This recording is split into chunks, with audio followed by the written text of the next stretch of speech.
Hello and welcome to Comic Culture. I'm Terrence Stollard, a professor in the Department of Mass Communication at the University of North Carolina at Pembroke. We're at HeroesCon 2024. HeroesCon is the best pure comics convention in the world, but you may not know that there are after-hours events on Friday and Saturday nights, like the annual art auction and Drink and Draw. Drink and Draw raises money for Team Cul-De-Sac, a local not-for-profit group. I spoke to Chris Sparks about it. Chris, we're at HeroesCon 2024. You are with an organization called Team Cul-De-Sac. What is Team Cul-De-Sac? It's a fundraising group that's part of the Michael J. Fox, Team Fox Foundation that raises money for Parkinson's research. So what is it that you do? Because I know that you're here every year. So how do you work with Heroes to raise money? I started in 2010 with this idea, and around, I think that's our first Drink and Draw. And what we do on Friday nights, we do coasters that's printed up on one side and the other side's blank, and we have artists do artwork and we sell them at the ballroom. And so they can be from $5 up to $100, $300, $500, and that's one of the ways we raise money. We also, over the years, are now getting artwork from all over the country, bigger pieces, so we can actually just put on the board behind us. That's fixed price. And then sometimes, like this year, we had a beautiful Charles Vest Swamp Thing, Pogo, Totoro piece that we sold last night for over $7,000.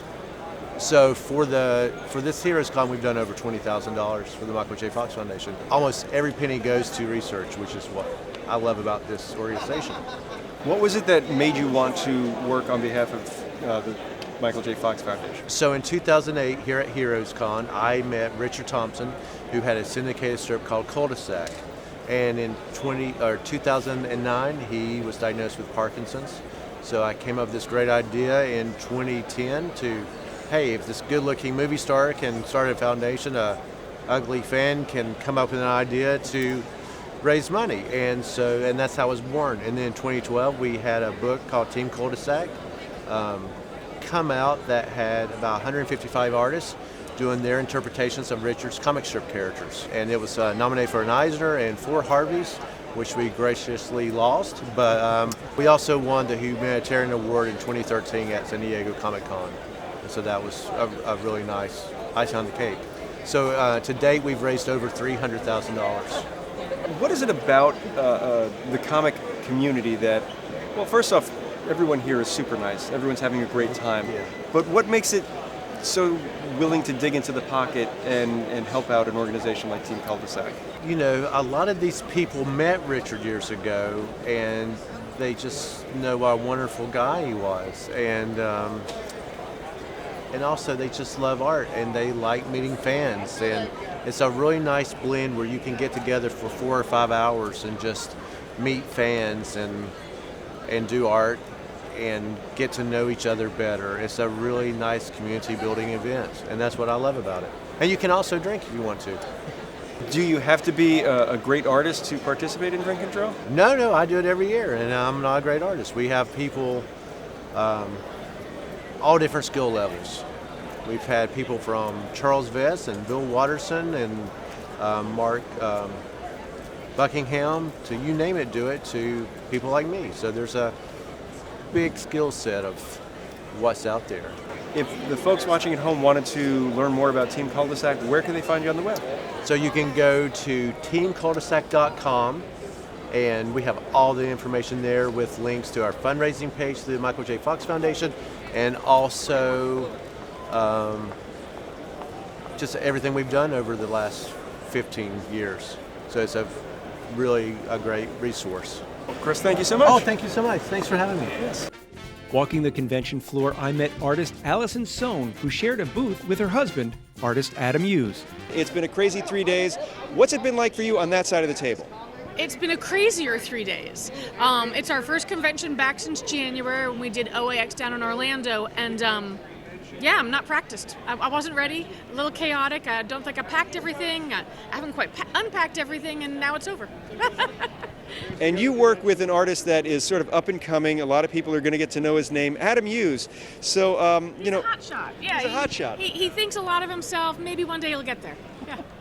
So how do you work with Adam to I guess within his craft? I know he's a great cover artist. Do you work with him on the covers, or is that him alone?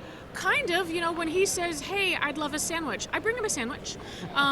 We're married to one another, and I actually have nothing to do with his professional work. I will occasionally offer an opinion, or he'll ask me an opinion. People will see me sitting at the table coloring pieces. I do that specifically at shows, but Adam actually, from pencils all the way through to the final colors, it's all him. Including, he does some of the industry's most beautiful, and I think it's highly underrated, hand lettering. You'll see it on pages, you'll see it occasionally on a cover, and gosh, I think that's a really underrated skill, and anyone that can do it, kudos to you guys.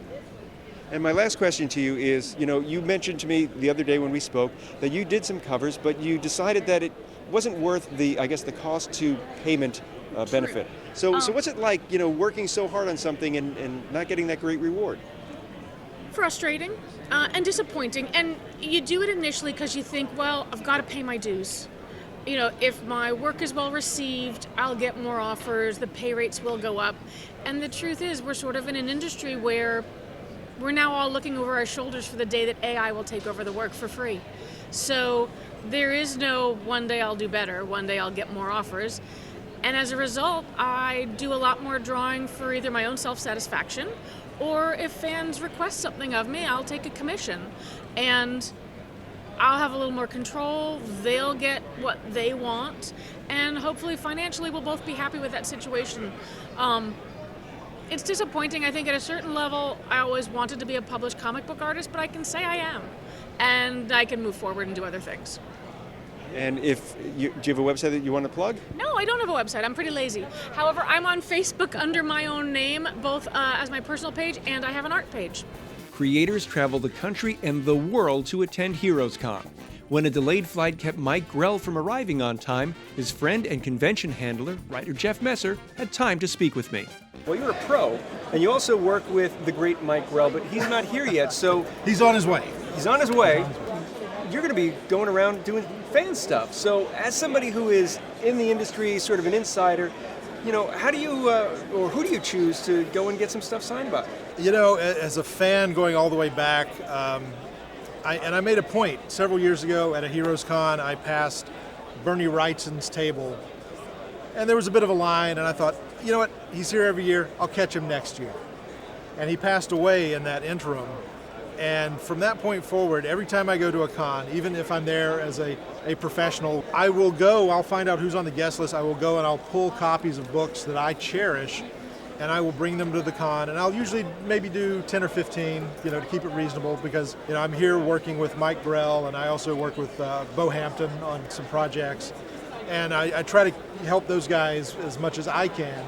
So I get here early, walk around and do my fan thing before the con starts usually, or in the case of Mike being late because of the airport, that gives me a couple of hours to wander around. So I'm out with my friend Charles. We grew up together reading comics in the 80s, and we're just getting things signed, chatting with Wendy and Richard Penny, chatting with just anybody and everybody, and having such a great... Howard Chaykin, already held court with him this morning, and there's such a spirit of community and positivity here. And sometimes if you're trapped behind a table, you don't get out and experience that. So it's great to kind of wander around, and I'm just going to go get some things signed and just chat with and reconnect with people that I've met on the road over the years. And it makes my fanboy heart go pitter-pat, The one thing I've come to learn is that the pros who might be grizzled and might be tired of doing comics, they were fans, and they still love to look at those comics. Yeah,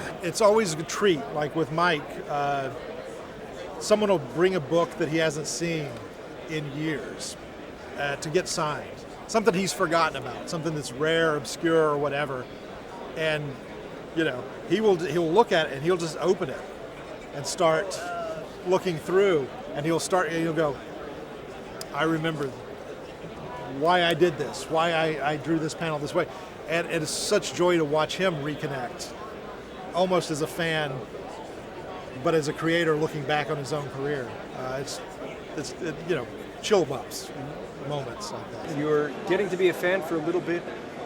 If you came across it, what book would you absolutely have to buy? You know, there's a great trade paperback seller that's always at the con that's like 4 for $20, and then, you know, hardcover is half price. And I already did it. Like, first thing, there's a slipcase version of the Watchmen series, all 12 issues, oversized hardcover individual issues in a slipcase. That was like $60, you know, $125 retail price. And I saw it and I was like, there's only one. If I don't buy this, as soon as the doors open, it will be bought. And so I immediately was like, I gotta have this. I've gotta have this. And I do, I will spend time. I get a lot of sketches at cons too. I'll pick 3 or 4 artists and I will go and get sketches and commissions from them. And, you know, that's kind of my thing now too. You know, that original art or you know, a sketch or a remark or something from an artist. To me, that means as much as anything at this point. Well, thank you so much. Thank you. It's good to see you. Good to see you. The HeroesCon guest list numbers in the hundreds, with creators from every genre and era of comics. For every comic book legend, there are just as many new faces, like artist Francesco Crivelli. Fran, you are here at HeroesCon. You are over with Anthony Marquis, who is, of course, here with the Kubert School, and you're doing some sketches, you're doing some work. So what's it like being at this convention? Well, I'll tell you this, it's fantastic. This is the first time I'm at North Carolina in general, and this is the first time I've been to Heroes, and everybody's so nice here. The community really cares about the comics and the art, and the artist aspect of buying original art, and everybody's been nice. Like, just talking is really pleasant. I mean, I'm not saying other shows it's just as pleasant, but this one especially is it's special. It's a special one. So I'm definitely going to redo this one. Absolutely. So you are, just by your general youth, are sort of getting started in the industry. That's it. And you are associated with Anthony, who is associated with one of the greatest schools in cartooning. So what's that kind of like? You know, are you seeing that boost because of, you know, who you're with? Of the Kubert School and everything? Yeah, I mean, it definitely helps me network with other artists. So I graduated 2022. And so I've been traveling with Anthony in the school to other conventions, and I've met a bunch of the people I read when I was a kid, and it's just fantastic actually talking with them, realizing like, oh, they're the same, they're just like me, they're, you know, they still hate their artwork. No, it's not always like that, but everybody's been so nice and helpful, the community, I mean, and the pros in the industry. It's a little surreal, I'm not gonna lie, just talking with these guys. And then Anthony's been such a good mentor and teacher and just bringing me around. I definitely will say, like, I am getting more recognized being next to him and with the school. Like, the school instantly gives me an alumnus recognizability, I guess is the right word. But everybody goes, oh, Kubert School, we know that school, that's the comic art school to go to. I'm like, that's the Harvard of comics and everything. That's what some people tell me, and I'm like, Harvard of comics. Well, I didn't know there was like math involved with this and stuff like that, but it is surreal though at the end of the day. I'm living the dream. Being on the other side of the table and meeting the fans, are people excited to look at your work because it's fresh, it's new to them? Yeah, absolutely. You know, someone, it was funny, it's the first time, not the first time, but someone random came up to me and was like, oh, look at this guy's work. He's an up-and-coming artist. And he said that to one of the artists that I really admire, professional by the name of Stephen Platt. And I was like, oh, that's nice to hear. Like, I'm an up-and-coming artist making my way. So it's a really cool process right now. You know, it's the building, the training arc and everything. I love it. And if you weren't here as a pro and you were here as a fan, what would you be looking to do? Would you be looking for maybe the autograph? Would you be looking for original art? Would you be looking for something in the long box? What would your goal be if you were just hanging out? You know, if I was just hanging out as a fan, I would definitely just want to talk to the other artists and get some signatures, of course. Original artwork, that is my go-to. I have a little bit of a tiny collection. Now, if I'm here on business for myself, I'm just going to walk around my portfolio, see which creators and artists have the time to look at my stuff, because you got to think about it. They're really busy. They're trying to make money. At the end of the day, there's a time and a place for everything. So that's what I'm always about business and work. So I always just let me go see the creators, see what they think, try to make new friends and network. But if I was here as a fan, definitely original artwork. Here, especially at Heroes, there's like 300 artists or more. I think so. That's I didn't even know there was 300 artists on the planet. And the great thing about it is you have artists like yourself up and coming, but you also have legends. I mean, Steranko has a massive presence here. Roy Thomas was here yesterday. Ramita Jr. is holding court. So you get this whole cross-section of eras and generations, and I think that's what they do so well at Heroes. Feels good to be amongst the guys who invented and created a lot of the storytelling that I learn about these days and add into my work. And so it makes me excited I want to be just like that. I want to create new stories and invent new mechanics and just like have fun while doing it at the same time, So it's all the whole creative process. It's complex, and at the same time it should just be fun and simple. And I think that's exactly what comics are and should be. It should be simple, fun, and creative. And if you don't like doing what you do here, then why even bother, right? Well, thank you so much. Thank you so much. I appreciate it. You meet a lot of people when you spend 3 days at HeroesCon. Every fan has an origin story. Leroy Green shares why he loves comics. So what brings you to this convention? I mean, there's a lot of comics, there's a lot of creators. Are you a fan of the art? Are you a fan of the books? What brings you here? I started coming out here as a comic fan, and then gravitated towards more of actually getting to know some of the artists. A lot of them are from South Carolina, so I thought it was cool that you didn't have to live in New York or LA and be an artist. So it was like cool to see people like Sanford Green, who lives in Columbia, or Chuck Brown, or Jason Aaron is from the South. All these different comic creators. It was cool to see them and be able to interact and talk to them. As a fan of comics, we all have that sweet spot. So for me, it's that, I guess, like 1984 to 1990 something, where comics were just really fantastic. So what's your sweet spot? 90s Marvel, especially the X-Men. Okay. That's how I came in as comics. My dad was a Marine, so whenever he would go out on missions or whatever he would do, the guys at the barracks would always read comics, and he'd bring them back to me. And so I would remember a lot of the comics and kind of like really sparked my interest in reading. And when I was a kid, it was the X-Men comics. Jim Lee, Chris Claremont. Every Wednesday I learned how comics came out, and then the 90s hit. And I know a lot of people are not a real big fan of the 90s, but for me, Image was my sweet spot. Those guys were like gods, rock stars, Jim Lee, Liefeld, Savage Dragon with Eric Larson, McFarlane with Spawn. That was, like, I still remember picking up that first Wildcats book or that first Spawn book and wondering, what is this? And then reading some of the stuff and, the words. A lot of people think comics are for kids, but they're not.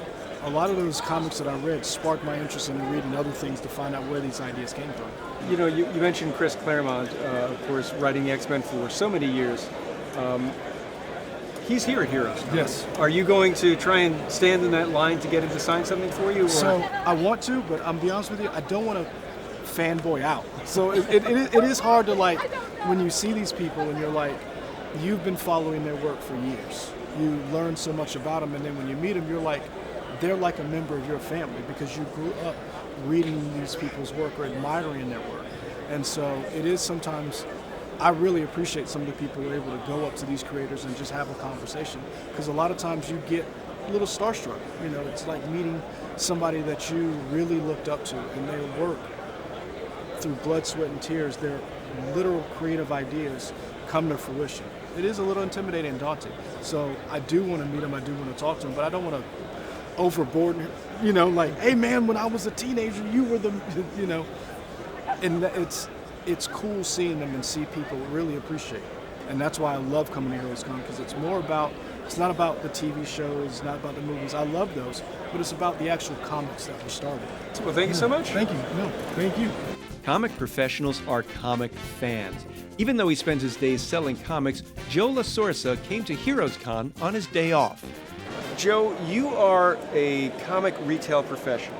Yeah. You work at a comic shop that also has a convention in North Carolina, North Carolina Comic Con. We did a couple of episodes there this year. It's a great convention, but you're here at HeroesCon, so what's it about this convention that makes you want to take that 2.5 hour drive from the Raleigh area to Charlotte to see what's going on? The guest list this year, but really every year, is a monster. You get to meet people from all different backgrounds of comics, the indie sphere, the mainstream sphere. You have greats like Chris Claremont, Roy Thomas. You have cool indie people, Michael Chopra, Jim Rugg. You have really cool new artists that are doing stuff. I just had a fun conversation with Gavin Guidry, who's been doing the Superman 78 Metal Curtain comic. He did an issue of Wolverine versus Predator, I should say Predator versus Wolverine. Just talking to him about enjoying that stuff. I've talked to Wilfredo Torres, who most recently did Matt Kint's book, which is escaping me at this point in time, but is a fun indie book from Dark Horse. Got to talk to him. I talked to him about Salt and Precinct 13. You know, you just get to have great interactions with phenomenal comic book creators, and that is the draw. 2.5 hour drive, sure. Put some music on, feels like a brisk drive down 85. I'm not going to complain too much, except for, maybe once I get to 77. But it's all worth it in the end. You are a comic retailer. You have the unique position to see what the new audience, the younger audience, is buying. So we hear a lot about comics are dying, and yet around here I see a lot of young fans. They might not be reading Marvel and DC, so what are the comics that younger readers are buying that are going to be the future nostalgia and the future of conventions like this? It's kind of a split because, Marvel and DC is still doing well enough. Like Spider-Man and Batman are still brand household names. And, even if I say something like Someone's Killed the Children, it's been out for a little longer than I would say is a recent book, but there's a lot of fun indie stuff, a lot of indie, depending on how you want to look at it, some stuff coming from Image or IW or Dark Horse that have been really great. Unfortunately, they're not here, but there was a book called The Midnight Show that I had people en masse come out for. That was done by Cullen Bunn and Brian Hurt. That was really fun, but it was a small 4-issue, just kind of small get-together, but was still really, really fun. On the kids' end, it really depends. The younger audience, they still, brand name, but, Dogman does very well. We got some, there's this book called Primer that was doing really fun, and just a small book out of the DC Inc. lineup of things headed toward the younger audience. The webtoon transcript over into print has been doing pretty good, which is good because now it's not only, I'll just read online. Well, now you can own a copy and have it yourself and read it, you could read it over and over again, you could have it for yourself and not, my phone's dead. I have no room. The web comic platform took it off there. Now you can physically have it and hold it and look through it. And maybe come here and get it signed. Well, thank you so much. For collectors, HeroesCon is the convention to attend. The comics-only focus is what brought Ken Wing to North Carolina from Michigan. You told me yesterday that you came all the way from Michigan to come to this convention. So what is it about a convention like HeroesCon that makes you want to hop on a plane, spend, I'm imagining, a couple of bucks to fly down, put yourself up in a hotel, and then, I guess spend some money at the convention? I was looking at it, I like to go to Comic-Cons throughout Michigan and then the Ohio area. And I saw this one being advertised, and then looking forward to a lot of the artists that were here that don't see very often up in our area. So I'm like, all right, I've got a couple books. I'd like to get them signed and maybe have a chance to meet with some of the artists and talk to them a little bit and then get them graded. So I started looking into it, and then I had the fortune that when I was working on a project, I stayed off-site for a year and a half, and I looked and I'm like, I've got enough points. I can stay right here, right by the convention. I had enough points for flying, so I said the flight was free. It was a no-brainer. I just booked it and headed down here. So as a comic fan, what are you looking for? Are you looking for, you said those autographs, are you looking for original art, or are there comics that you're looking to patch into your collection? I've got some back issues that I'm looking to try and fill. Just looking around, and if there's a cover that catches my interest, sometimes I'll buy that. Just kind of trying to collect some back issues, because I've noticed that as you go around to different areas, you can find different back issues available that sometimes you can't find in their cons that we have around the Michigan area there. So that was the big draw, a little bit of a different pool to try and find some of the books that I've been looking for. And then another thing that really kind of piqued my interest for this convention was that it was a lot of comic dealers. because a lot of the new cons that are coming out are a lot of pop culture and a lot of Funkos and cosplay stuff, which is all great, but it's not what I'm really looking for. I'm trying to go, meet some of the dealers and find some back issues and just kind of fill out some of my set. You're at a convention like this, and you are just, I guess, taking in the size and scope of it. Is it intimidating to maybe think you're not going to find what you're looking for, or maybe there's the temptation, I see something, I'm going to buy it right away, and then maybe, I'll find it cheaper the next day? I don't know if it was intimidating.